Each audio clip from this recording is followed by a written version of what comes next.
राधे राधे आप सभी को। राधे राधे आप सभी को। गुड इवनिंग, नमस्ते, स्वागत है आप सभी का। आकांक्षा जी बड़े दिनों बाद दिखी हैं। अंशु जी, दीपा जी, रिजवाना जी, काजल जी, महेश जी, सरिता जी, सुभाष जी, अंजलि जी, पुष्पा जी, उमेश जी, सोनी, उन्नति जी, नीलम जी। नीलम जी कहाँ थी आप दिन भर? रजनी जी, पनीर जी, स्वागत है सभी का। प्रीति जी, क्या राजीव जी भी आज समय से आ गए हैं? विजय जी नमस्ते, पुष्पा जी, रीमा जी, परमिंदर जी गुड इवनिंग। चलिए आते हैं हम अपने पहले प्रश्न पे। आवाज हमारी क्लियर है? आवाज में तो कोई दिक्कत नहीं है, आप लोग बताएंगे। हाँ नमस्ते आप सभी को, नमस्ते, स्वागत है। क्लास आप शेयर कर दे सभी के यहाँ। हाँ कनक जी गुड इवनिंग, नीरज जी। अच्छा सही है। पहला प्रश्न है, आप सभी ने जवाब दिया कैदी और कोकिला माखनलाल चतुर्वेदी का। बिल्कुल सही जवाब है माखनलाल चतुर्वेदी। आ जाइए दूसरे प्रश्न। दूसरे में आपको बताना है कृष्ण शर्मा नवीन की जो कविता है, कवि कुछ ऐसी तान सुनाओ, इस कविता का मूल स्वर क्या है? विकल्प आप सभी के सामने हैं, जवाब दीजिए। सुहावना जी, प्रतिभा जी, अमित जी स्वागत है। यीशु जी नमस्ते, राजन जी, बीनू जी, बिंदु जी, सभी का स्वागत है। दूसरे का आप सभी जवाब देंगे कि बाल कृष्ण शर्मा नवीन की जो कविता है, कवि कुछ ऐसी तान सुनाओ जिससे उथल पुथल मच जाए। तो इस कविता का मूल स्वर क्या है? आपने बताया कि बी ऑप्शन हो जाएगा, मतलब क्रांति है और ध्वंस है। बहुत बढ़िया, इस कविता का मूल स्वर क्रांति और ध्वंस है। तीसरा प्रश्न है आपसे कि निम्न में से कौन राष्ट्रीय काव्यधारा का कवि नहीं माना जाता है? जवाब दीजिए तीसरे नंबर के प्रश्न का। पूनम जी, कांता जी, डीके जी, कीर्ति जी, देवांश जी, नमस्ते आप सभी को। वंदना जी, कौन सा कवि है जो राष्ट्रीय काव्यधारा का नहीं है? जवाब आया डी, बिल्कुल सही जवाब है हरिवंश राय बच्चन। हाँ ये जो है किसके हैं? हालावाद के हैं। बाकी आपके माखन, दिनकर, सुभद्रा ये तीनों राष्ट्रीय सांस्कृतिक काव्यधारा के हैं। चौथा प्रश्न बताइए, इन पंक्तियों में कौन सा छंद है? आपको बताना है कि पंथ वन भूतल में बना था, धीरे उसी पर सधा रथ जा रहा था। इसमें कौन सा है? जवाब दें। हाँ भानु जी, अनिता जी गुड इवनिंग, संतोषा जी। चलिए चौथे का जवाब दीजिए, इसमें कौन सा छंद है? डी, बी नहीं होगा अंशु जी। जिन्होंने डी बताया सही बताया। गिनिए आप, इसमें 14 वर्ण है।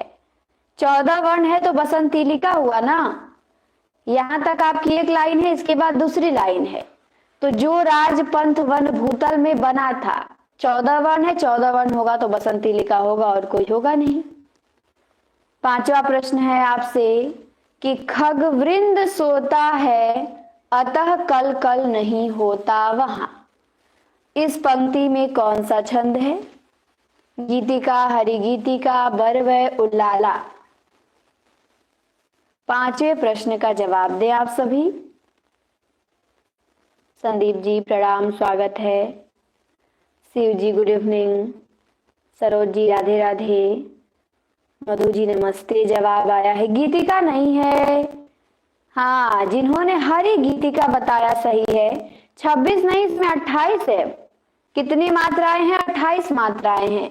खगवृंद सोता है अतः कल कल नहीं होता वहां, तो हरि गीतिका हमारा सही जवाब है। आ जाइए 6 नंबर। 6 में आपको बताना है कि सियाराम शरण गुप्त के बारे में कौन सा कथन असत्य है? सियाराम शरण गुप्त जी के बारे में कौन सा कथन असत्य है, बताइए। 4 विकल्प है कि श्री मैथिली शरण गुप्त के छोटे भाई थे, गांधीवाद में इनकी अटूट आस्था थी, इन्होंने स्वाधीनता आंदोलन का नेतृत्व किया था, और मौर्य विजय अनाथ दुर्वादल इनकी प्रमुख कृतियां हैं। तो बिल्कुल सी वाला हमारा गलत है इनके बारे में, इन्होंने स्वाधीनता आंदोलन का नेतृत्व नहीं किया था। 7वां प्रश्न है, उक्ति व्यक्ति प्रकरण आदिकालीन व्याकरण ग्रंथ है, इसके रचनाकार का नाम बताइए। Amit ji good evening. Class आप शेयर करें सभी के यहाँ। 7 का जवाब आया है ए, बिल्कुल सही जवाब है दामोदर शर्मा। 8वें पे आ जाइए। 8वां प्रश्न है कि वर्णों के उच्चारण समूह को क्या कहते हैं?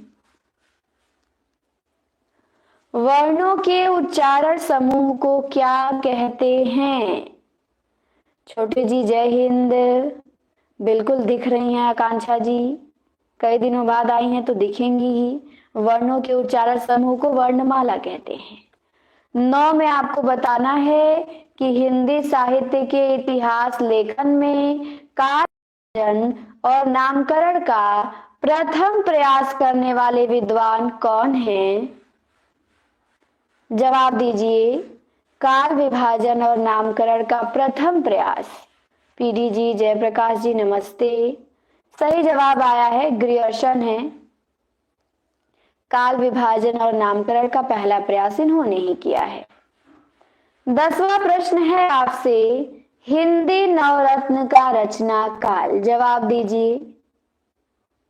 सविता जी राधे राधे। 10 नंबर के प्रश्न का जवाब दें।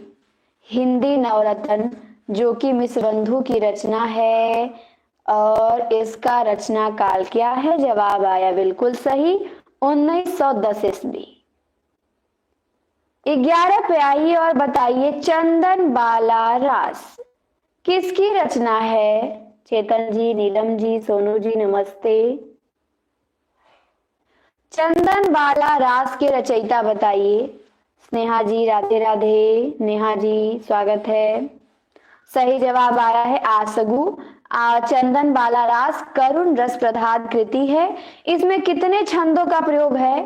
चंदन बाला रास कितने छंदों का खंड काव्य है, बताइए। साथ में आप लोग प्रकाशन वर्ष भी इसका बताएंगे।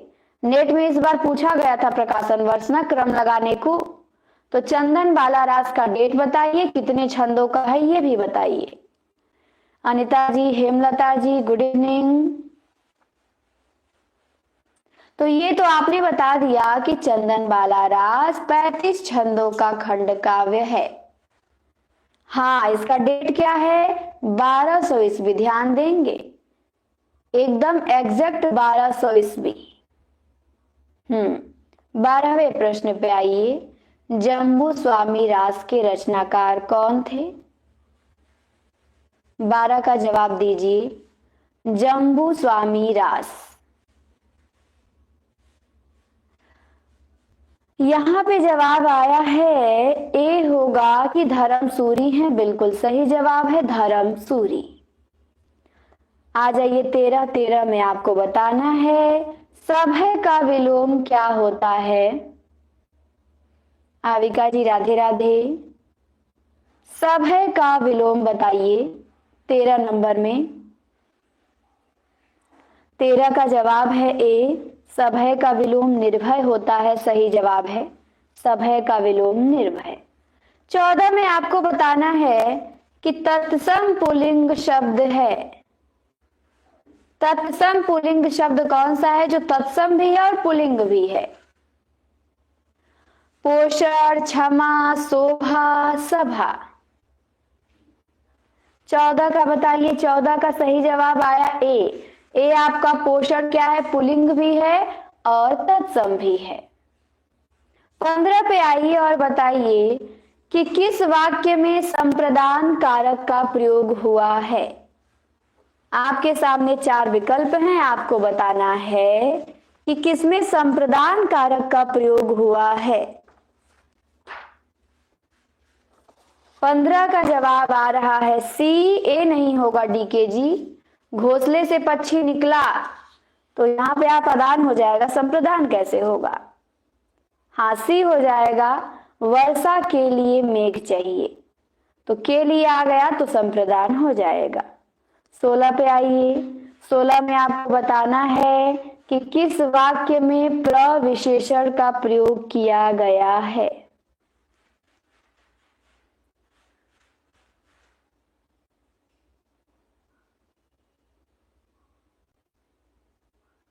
अच्छा, मेघ गायब है अच्छा, घ छूट गया है टाइपिंग करने में।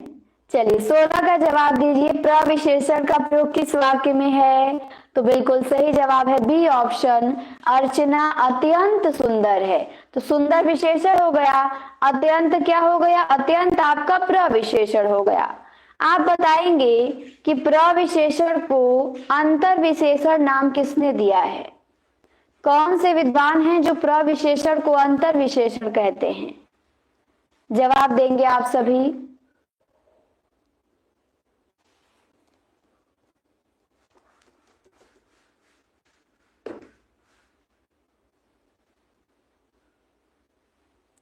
जवाब आया कामता प्रसाद गुरु, बिल्कुल सही जवाब कामता प्रसाद गुरु।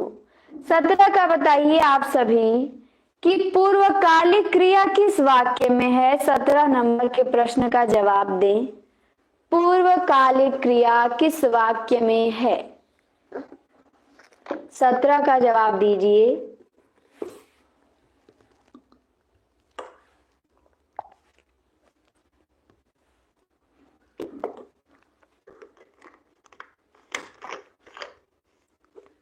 सत्रह का जवाब आया डी, बिल्कुल सही जवाब है। उसने नहाकर भोजन किया, ये क्या है? पूर्वकालिक क्रिया है, पहले नहाया उसके बाद भोजन किया। 18 में बताइए कि सम उपसर्ग से बना शब्द कौन सा है? तीनू जी नमस्ते। सम उपसर्ग से बना शब्द कौन सा है? सुगम है, संकल्प है, सुकर्म है या सृजन है? 18 का जवाब दें। हाँ अंतिमा जी नमस्ते। 18 का जवाब आया है बी कि सम उपसर्ग है संकल्प में। बहुत बढ़िया, संकल्प में क्या है? सम उपसर्ग लगा है। संकल्प किसी का उपन्यास भी है, आप बता सकते हैं किसका उपन्यास है संकल्प? कोशिश करिए, नहीं तो फिर तो मैं बताऊंगी ही। हाँ हलंत होगा, बिल्कुल आपने सही कहा रिजवाना जी, हलंत यहाँ पे होना चाहिए। Shobha ji good evening. जवाब आया प्रतिभा जी का, दीपा जी का, रोहित जी का, माचवे विष्णु। तो बिल्कुल विष्णु प्रभाकर का है, माचवे का नहीं है। संकल्प उपन्यास विष्णु प्रभाकर का है, बहुत बढ़िया जवाब। हाँ आ जाइए 19 में बताना है आपको कि 2013 का साहित्य मिलजुल मन के लिए किसको दिया गया था? 19 का जवाब दें। 2013 में साहित्य अकादमी पुरस्कार मिलजुल मन पे किसको दिया गया था? सही जवाब है मृदुला गर्ग। हाँ बी ऑप्शन होगा, मृदुला गर्ग हैं। 20वें प्रश्न पे आइए। पाय महावर दैन को नाइन बैठी आए, फिर जानी महावरी एड़ी मिड़त मिड़त जाए। इसमें कौन सा अलंकार है? 20 का जवाब दीजिए। तो बिल्कुल सही जवाब आया है, इसमें भ्रांतिमान अलंकार है, भ्रम हो गया है। चलिए 81 का आ जाइए। वधवैश्वर्य का संधि विच्छेद क्या होगा? इसको तो कई बार सर आप लोगों को बताए हैं। संगीत जी राधे कृष्णा स्वागत है। 21 का जवाब दें। वधवैश्वर्य जवाब है डी, बिल्कुल सही जवाब है। सी नहीं होगा, सी किसने बताया? संगीत जी सी कैसे होगा? वधु प्लस ऐश्वर्य होगा ना। डी ऑप्शन पेपर में यही आपको कंफ्यूज करेगा कि बड़ा उ रहेगा कि छोटा उ रहेगा। तो वधु प्लस ऐश्वर्य वधवैश्वर्य। 22 में आइए और बताइए कि सोहत ओढ़े पीत गात मनहु नील मणिशैल पे आतप परयो प्रभात। कौन सा अलंकार है? 22 का जवाब दे। संध्या जी राधे राधे, स्वागत है। मोनिका जी नमस्ते। 22 का जवाब दे आप सभी। तो बिल्कुल मनो, मानो, जनू, जानू आ गया तो आपका उत्प्रेक्षा अलंकार हो गया। सी ऑप्शन हमारा सही है, उत्प्रेक्षा। आपको बताना है 23 में कि केंद्रीय सचिवालय हिंदी परिषद संस्था का गठन कब हुआ था? 23 का जवाब दे आप सभी। क्लास को आप सभी लाइक और शेयर कर दीजिए। 23 का जवाब दीजिए। 23 का जवाब आ रहा है ए कि केंद्रीय सचिवालय हिंदी परिषद संस्था का गठन 1960 में हुआ था। बिल्कुल सही जवाब है 1960। 24 पे आइए। 24 में आपको बताना है इस पंक्ति में कौन सा अलंकार है। सुषमा जी नमस्ते। बिनु पद चले सुने बिनु काना, कर बिनु कर्म करे विधि नाना, आनन रहित सकल रस भोगी, बिनु वाणी वक्ता वर जोगी। तो कौन सा अलंकार है? सही जवाब है विभावना। बिना कारण के भी कार्य हो जाएगा तो विभावना होगा। 25 में बताइए कि किस कवि की अवधि को अवधि का अर्घान कहा गया है? 25 का जवाब दे। किस कवि की अवधि को अवधि का अर्घान कहा गया है? आकांक्षा जी बहुत छोटी गलती आपने किया। तुलसीदास की अवधि को कहा गया है। सी वाले बहुत बढ़िया। हाँ, ये भी आपने बता दिया कि कहा किसने है। बिल्कुल जायसी की अवधि को कहा गया है और बच्चन सिंह ने कहा है। किसने कहा है? बच्चन सिंह ने। आप मुझे बताएंगे कि अर्घान किसी का काव्य भी है।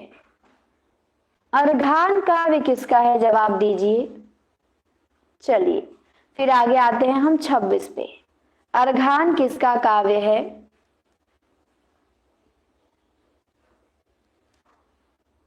नागार्जुन कनक जी ने बताया, जो कि गलत बताया। सही जवाब आया प्रतिभा जी के यहां से त्रिलोचन।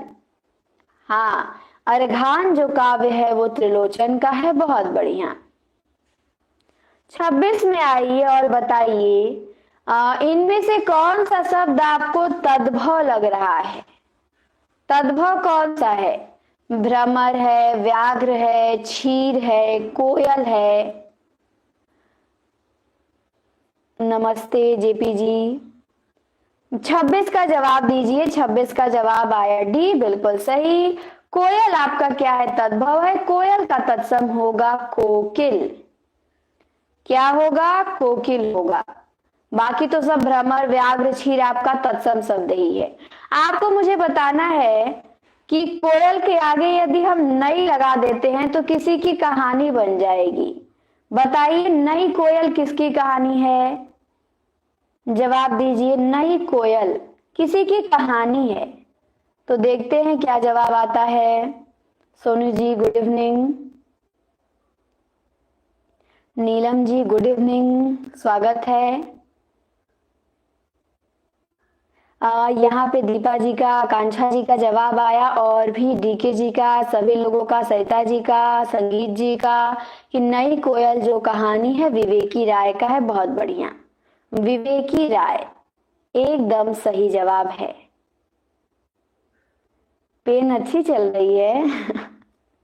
अच्छा चलिए 27 का बताइए कि फिरी फिरी रोई कोई नहीं बोल विहंगम डोला।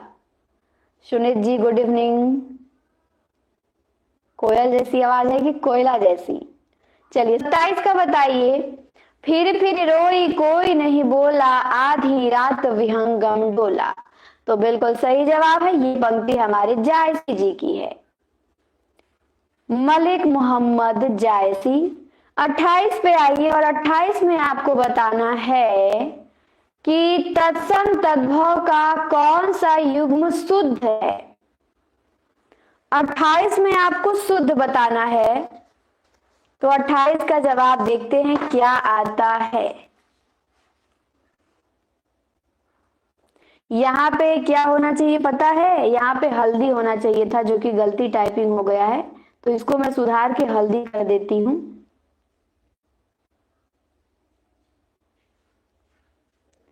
नहीं, चुल्लिका नहीं होता है, चुल्लिका नहीं होता है, चूल्हा का तत्सम चुल्ली होता है, ध्यान देंगे, चुल्ली होता है, चुल्लिका नहीं होता है। आप लोग जो डी बता रहे हैं ना, वो गलत बता रहे हैं। चूल्हा का चुल्लिका नहीं होता है, तत्सम चुल्ली होता है, ये होता है, देखिए। हाँ, तो इस हिसाब से हमारा ए ऑप्शन सही है। हरिद्रा तत्सम है, उसका तद्भव हल्दी होगा। हाँ, ए होगा। बाकी पृष्ठ का पृष्ठा हो गया है, पृष्ठ होना चाहिए था। और पर्यक का पलंग होता है, परख दे दिया है, तो ए ऑप्शन हमारा सही है। 29 में आपको बताना है कि ओष्ठ ध्वनि कौन नहीं है। 29 का जवाब दें, कौन सी ध्वनि ओष्ठ नहीं है? पार्वती जी प्रणाम। 29 का जवाब दीजिए। जवाब आया ए, सही जवाब है, क्योंकि ये क्या है? तालु है, तालु व्यंजन है हमारा च। ठीक, बाकी प भ म ये सब क्या है? ओष्ठ ध्वनियां हैं। 30 में आपको बताना है स्मृति के झरोखे से, ये जीवनी किसने लिखा है? स्मृति के झरोखे से जीवनी किसने लिखा है? बिंदु अग्रवाल, शिवसागर मिश्र, कुमुद नागर या जैनेन्द्र? जवाब है बिंदु अग्रवाल, बिल्कुल सही जवाब है। स्मृति के झरोखे से, भारत भूषण अग्रवाल की स्मृति है इसमें, और बिंदु अग्रवाल ने लिखा है। 31 में आपको बताना है शुद्ध वाक्य का चयन कीजिए।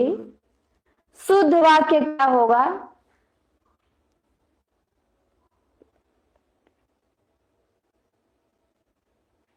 चलिए, अब आप लोगों के सामने क्या है? विकल्प है, बताना है। शुद्ध वाक्य का चयन कीजिए। रेखा जी नमस्ते। नहीं, बी नहीं होगा। बी कैसे हो जाएगा? एक गाय, दो घोड़े और एक बकरी मैदान में चर रहे हैं। नहीं, बकरी मैदान में चर रही है। हाँ, रहे नहीं होगा, बकरी आ गई ना अंत में, तो चर रही है हो जाएगा। ए होगा सही कि उसका ज्ञान ही उसका पूंजी था। ए ऑप्शन हमारा एकदम सही है। हाँ, उसका ज्ञान ही उसका पूंजी था। सी वाला में क्या होना चाहिए? सी वाला गलत है, वहां भारी भरकम भीड़ जमा होगी, ये गलत है। ये होना चाहिए था कि वहां भारी भीड़ जमा होगी। भरकम क्या काम है देने का? फिर मेरा नाम श्री आनंद कुमार है, अपने नाम के आगे कौन श्री लगाता है? तो मेरा नाम आनंद कुमार है, जी भी लगा दिया गया है, तो मेरा नाम आनंद कुमार है, ये होना चाहिए था। तो ए ऑप्शन हमारा सही है। हाँ, बकरी चर रही है, बिल्कुल। 32 का बताइए, दक्षिण भारत हिंदी प्रचार सभा स्थापना किसने की?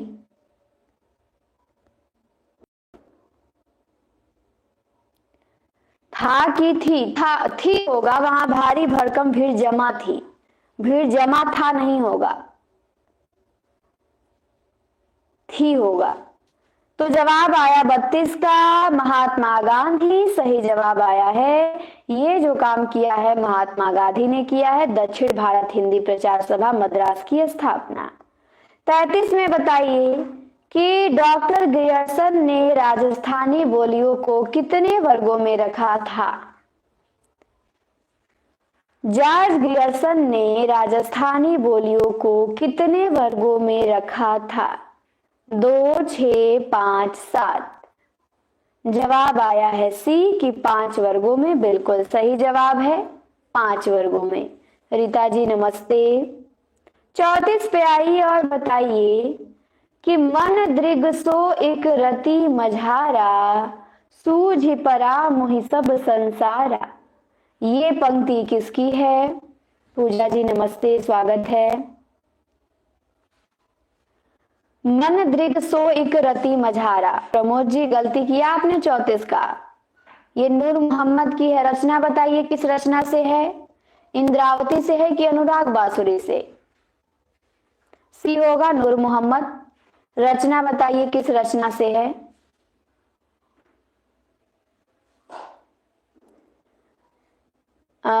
रचना, हाँ, प्रतिभा जी के यहाँ से जवाब आ गया, महेश पाल जी के यहाँ से भी नहीं। अंशु जी अनुराग बासुरी नहीं है, ये इंद्रावती से है, इंद्रावती से। 35 में आइए और 35 में आपको बताना है कि पश्चिमी सीमा की मगही ये किससे प्रभावित है? 35 का जवाब दीजिए। पश्चिमी सीमा की जो मगही है वो किससे प्रभावित है? भोजपुरी से, कुमायूनी से, छत्तीसगढ़ी से या कन्नौजी से? 35 का जवाब आया है ए, रूल्स। इसमें रूल्स क्या है? हिंदी में मैथ थोड़ी है कि ये रूल्स होगा, हिंदी में सब रटना होता है। मगही किससे प्रभावित है? मगही भोजपुरी से प्रभावित है। ए ऑप्शन एकदम सही है। नहीं, मैराथन क्लास में आप दिन में नहीं थी पूजा जी, बताए तो थे। चलिए 36 का जवाब दीजिए। रीझी अपनी बुद्धि पर खीज विचार विहीन, ते उपदेश न मनाई मोह महोदधि मीन। ये पंक्ति किसकी है? 36 का जवाब दे। बिल्कुल कांता जी, बुक यूथ की पढ़िए, पूरा याद कर जाइए। 13,000 प्रश्न है यूथ में, एक एक प्रश्न याद कर जाइए। जवाब आया है कि ये तुलसीदास कहते हैं, सही जवाब है ये तुलसीदास कहते हैं कि रीझी अपनी बुद्धि पर खीज विचार विहीन। 37 में आइए और बताइए कि अपभ्रंश भाषा का प्रथम कवि किसे माना गया है? हेमचंद को, स्वयंभू को, राम सिंह को या चंद बरदाई को? अपभ्रंश भाषा का प्रथम कवि, यहां पे जवाब आया बी, बिल्कुल सही जवाब आया। अपभ्रंश भाषा के पहले कवि हैं हमारे स्वयंभू जी। स्वयंभू किसका पर्याय है बता दीजिए? स्वयंभू किसका पर्यायवाची है? राम कुमार वर्मा स्वयंभू को हिंदी का पहला कवि मानते हैं, तो बिल्कुल नहीं, शिव जी का नहीं है, देवता का भी नहीं है, इतनी बड़ी गलती अंशु जी, ब्रह्मा का है। बहुत जल्दी आप लोग भूल गए, अभी तो पढ़ाया था पर्यायवाची में। स्वयंभू ब्रह्मा का पर्यायवाची है, देवता या शंकर जी का नहीं। चलिए 38 में बताइए कि देसिल बैना सब जपहूं अवहट्ठा। अच्छा, कोई बात नहीं विमल जी, स्वागत है। हाँ, लगातार क्लासें चली हैं, रात में भी दिन में भी 4 घंटा, तो डाटा समाप्त हो जाएगा। इसका जवाब दीजिए, किसकी पंक्ति है? जवाब आया विद्यापति का, बिल्कुल सही जवाब है विद्यापति।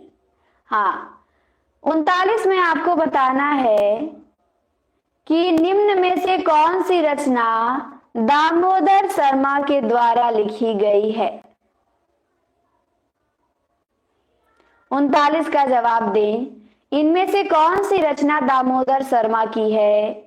जवाब आया उक्ति व्यक्ति प्रकरण, बिल्कुल सही जवाब है। वर्ण रत्नाकर तो ज्योतिश्वर ठाकुर का है, शब्दानुशासन हेमचंद्र का है, संदेश राशक अब्दुल रहमान का है, बचा आपका उक्ति व्यक्ति प्रकरण जो कि दामोदर शर्मा का है। 40 में आपको बताना है अवधि। अवधी भाषा का उद्भव किससे हुआ है? अरविंद जी नमस्ते, स्वागत है। 40 का जवाब दीजिए, अवधी भाषा का उद्भव किससे हुआ है? जवाब आया है अर्धमागधी से, सही जवाब है अर्धमागधी से। 41 में बताइए कि चैतन्य महाप्रभु का संप्रदाय कौन सा है? अब अगर स्वयंभू शिव जी को ही कहते हैं, मतलब स्वयंभू आप उसमें देखिए, वासुदेव नंदन किताब निकालिए, उसमें देखिए दिया है ब्रह्मा की पर्यायवाची में। रतिपाल जी, आकाश जी नमस्ते। जवाब आया है कि चैतन्य महाप्रभु का जो संप्रदाय है वो अचिंत्य भेदा भेद है। हाँ, चैतन्य महाप्रभु की पत्नी का नाम आप लोग मुझे बताएंगे। गुरु तो इनके केशव भारती हैं, बहुत बार मैंने पूछ लिया है। हाँ, इनकी पत्नी का नाम आप मुझे बताएंगे क्या था।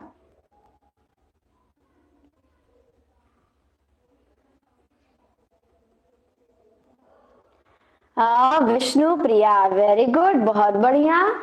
चैतन्य महाप्रभु की पत्नी का नाम था विष्णु प्रिया। विष्णु प्रिया गुप्त जी का खंड काव्य भी है और चैतन्य महाप्रभु की पत्नी भी हैं। चलिए 42 पे आइए और बताइए कि सब कार्य किसने किया। 42 का जवाब दीजिए कि सबसे पहले हिंदी के प्रचार का कार्य किसने किया। 42 का जवाब यहाँ पे दयानंद होना चाहिए, जो कि दानंद हो गया है, पर आप लोग समझिए कि दयानंद सरस्वती। हिंदी के प्रचार का काम किया दयानंद सरस्वती ने। 43 में आपको बताना है कि डाकू गांव के मुखिया को खोजते थे, इसमें कौन सा कारक है। डाकू गांव के मुखिया को खोजते थे, कौन सा कारक है। जितने लोग जुड़े हैं क्लास को लाइक कर देंगे और शेयर कीजिए सभी के यहाँ। 43 का जवाब दीजिए। आवाज दिक्कत कर रही है क्या। 43 का जवाब आया है एक, कर्म कारक, बिल्कुल सही जवाब है।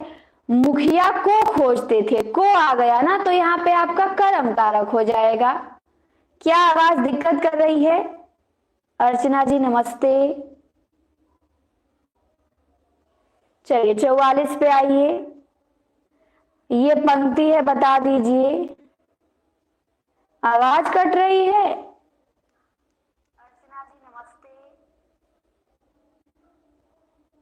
चलिए 44 पे आइए। हाँ, बीच बीच में कभी कट जा रही है, मतलब कि थोड़ा बहुत नेटवर्क इशू है। हाँ, थोड़ा बहुत नेटवर्क इशू है जिसकी वजह से खड़खड़ाहट हो रहा है। 44 का जवाब दीजिए, किसकी पंक्ति है। जवाब आया है कि बी होगा, सूरती मिश्र का, बिल्कुल सही जवाब है, सूरती मिश्र का है। बी ऑप्शन आपने एकदम सही बताया। हाँ, जब ऐसे दोपहर में 4 घंटे पढ़ लिए तो फिर ये तो 1 ही घंटे की क्लास है। चलिए 45 में बताइए आप सभी कि सच्चे अर्थों में माने जाने वाला हिंदी साहित्य का पहला इतिहास ग्रंथ किसने लिखा। 45 का जवाब दें। बहादुर जी नमस्ते, स्वागत है। आपकी आवाज से डर लग रहा है, इतनी भयानक आवाज हो गई है। जवाब आया ग्रियर्सन, बिल्कुल सही जवाब है। सच्चे अर्थों में माने जाने वाला हिंदी साहित्य का पहला इतिहास ग्रंथ लिखा है जॉर्ज ग्रियर्सन ने। 46 का बताइए, कमल दल नैनन बिसरत नाही सखी मो मंद मंद मुस्कानी, ये पंक्ति किसकी है। लता जी, आर्टिस्ट जी, नहीं लालचंद जी, आर्टिस्ट जी नमस्ते। तो ये पंक्ति किसकी है। रहीम दास की है, बहुत बढ़िया। रहीम दास हमारे यहाँ पे हैं, इन्हीं की पंक्ति है। 47 में आ जाइए, ये कथन किसका है कि पहले जैसे गाथा या गाहा कहने पे प्राकृत का बोध होता था। ये कथन किसका है। जवाब दीजिए 47 नंबर का। बिल्कुल, गाथा या गाहा आ गया तो ये कथन हमारे शुक्ल जी का है। 48 पे आइए और बताइए कि पंडित और प्रवीणन को जो चित्त हरे सो कवित कहावे, ये पंक्ति किसकी है। 48 का जवाब दें। जवाब आया कि ठाकुर। बी नहीं, घनानंद की नहीं है, ये पंक्ति ठाकुर की है। सी ऑप्शन हमारा सही है। 49 पे बताइए, संकर शब्द किसे कहते हैं? हाँ, ये भी नहीं दिखे वन लाइनर वाले टेस्ट में। संकर शब्द किसे कहते हैं? जवाब दीजिए 49 का। सी नहीं होगा पार्वती जी, ग्रामीण।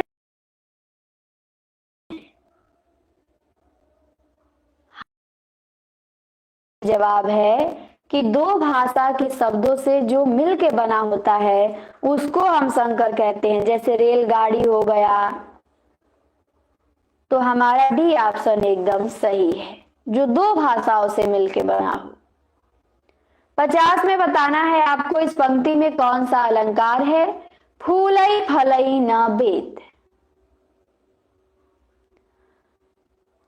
नेटवर्क प्रॉब्लम हो रही है। 50 का जवाब दीजिए, फूलई फलई न बेत। इस पंक्ति में कौन सा अलंकार है? सही हो जाएगा, 1 सेकेंड, सही हो जाएगा। हाँ, मेरे यहाँ भी धुंधला दिख रहा है, नेटवर्क जो है नहीं सही है।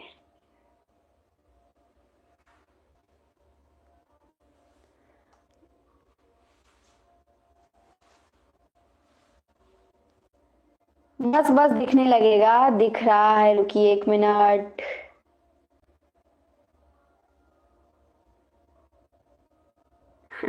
हाँ, अब दिख रहा होगा क्लियर। चलिए चलिए, अब आ जाइए, अब क्लियर दिख रहा है। पूनम जी गुड इवनिंग, स्वागत है। बता दीजिए इस पंक्ति में कौन सा अलंकार है 50 का?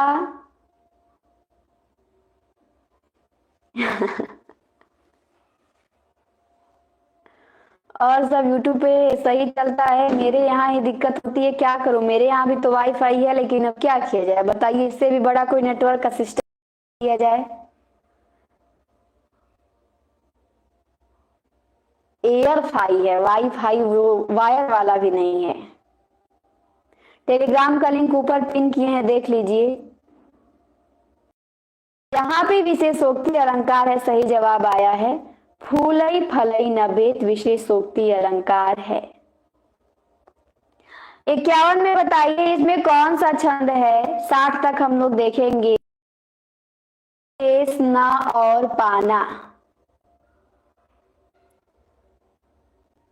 पाके तुम्हें शेष न और पाना, इस पंक्ति में कौन सा छंद है? नमस्ते सुमन जी। 51 का जवाब दें आप सभी लोग। 51 का जवाब आया है बी। जिनका बी है उनका सही है। इसमें इंद्र वज्रा है, 11 वर्ण होते हैं और सूत्र होता है ततज गागा। 52 का बताइए, 45 मिनट का क्यों?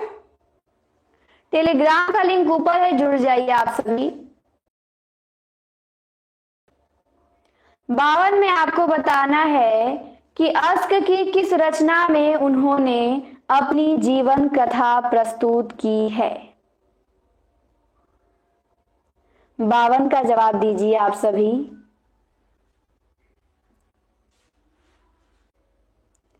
52 का कि चेहरे अनेक, सी और बी भी आ रहा है यहाँ पे आप सभी का।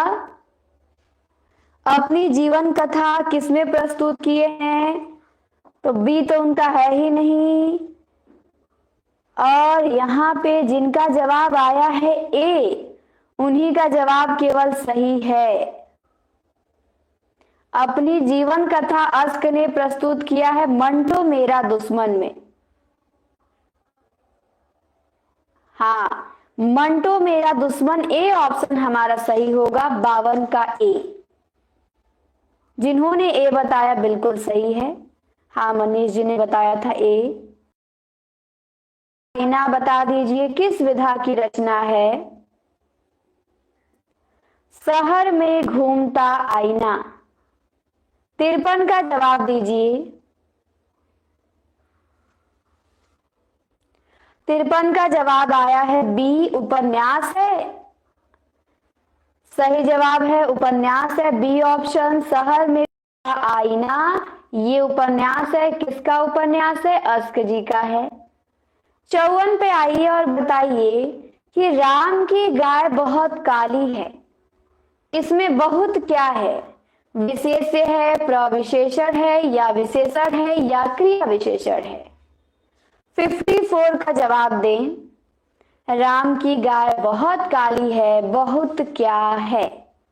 तो बिल्कुल काली विशेषण है और बहुत क्या हो जाएगा? प्रविशेषण हो जाएगा। 55 में बताइए कि उपेंद्र नाथ अस्क के नाटक उड़ान, उड़ान की नायिका कौन है? 55 का जवाब दें आप सभी लोग। अर्चना जी शुभ संध्या, हजारी लाल जी नमस्ते। 55 का जवाब दीजिए। अंजो तो अंजो दीदी की नायिका है। उड़ान नाटक अस्क का है, उड़ान की नायिका कौन है? सही जवाब है माया। कौन है? माया है। 56 में बताइए कि उपदेश रसायन रास के रचयिता कौन है? किसकी रचना है उपदेश रसायन रास?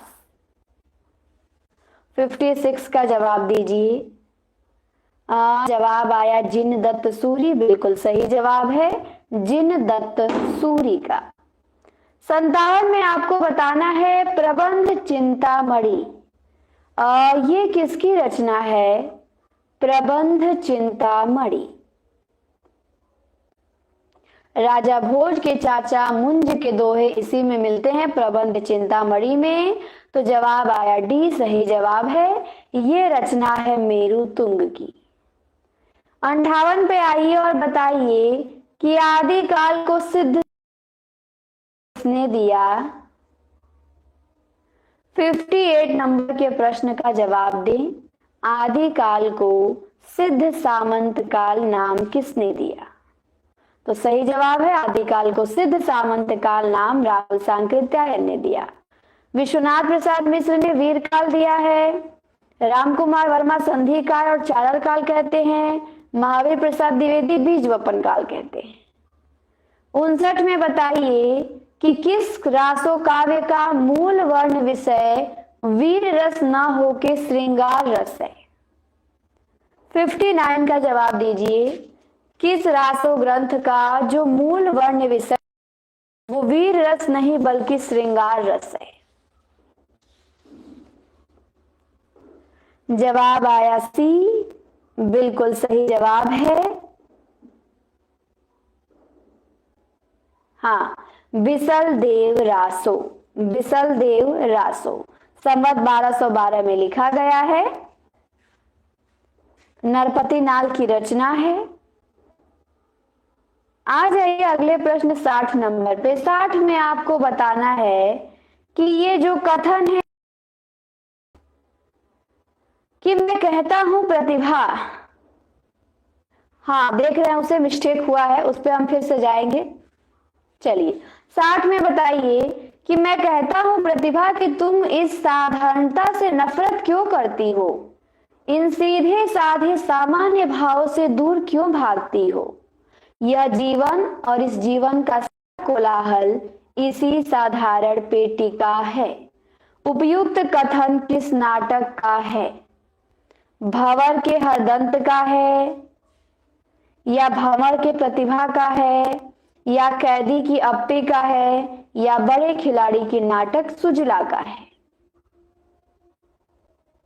तो ए ऑप्शन हमारा सही है। ये जो कथन है वो भंवर के हरदंत का है। भंवर जी का नाटक है, उसी में हरदंत है, वही कहता है ये कथन। हाँ, तो 60 हमने देख लिया। अब हमारा एक प्रश्न मिस्टेक, हाँ, कि अस्क ने अपनी किस रचना में प्रस्तुत की है? तो चेहरे अनेक होगा उनकी आत्मकथा है, इसी में उन्होंने अपनी जीवन कथा प्रस्तुत किया है। मंटो मेरा दुश्मन उनका स्मरण है, बिल्कुल आप सभी लोगों ने कहा था। हाँ, तो आज हमने समाप्त किया जल्दी ही, क्योंकि आज ज्यादा थकान है इसीलिए। कोई बात नहीं, अब जैसा भी हो रहा हो। हाँ, अब तो क्लास खत्म हो गई, प्रश्न हमारा देख लिया हमने, 60 प्रश्न हमने पढ़ लिया। अब अगली क्लास होगी सर की 10 बजे, उसमें मिलेंगे हम सभी। फिर कल क्लास होंगी। हम्म। अनिता जी गुड इवनिंग। तो लाइक शेयर आप लोग कर दें, और शेयर नहीं करें लाइक करके जाएं। हाँ बिल्कुल, आराम करना है। प्रैक्टिस सेट का नाम नहीं है कांता जी, टाइप किया गया है, ये नाम थोड़ी है। ये टाइप किए हुए क्वेश्चन है, आप देख रही हैं टाइपिंग मिस्टेक हुआ है, तो प्रैक्टिस सेट रहता तो इतना त्रुटि होता टाइपिंग में।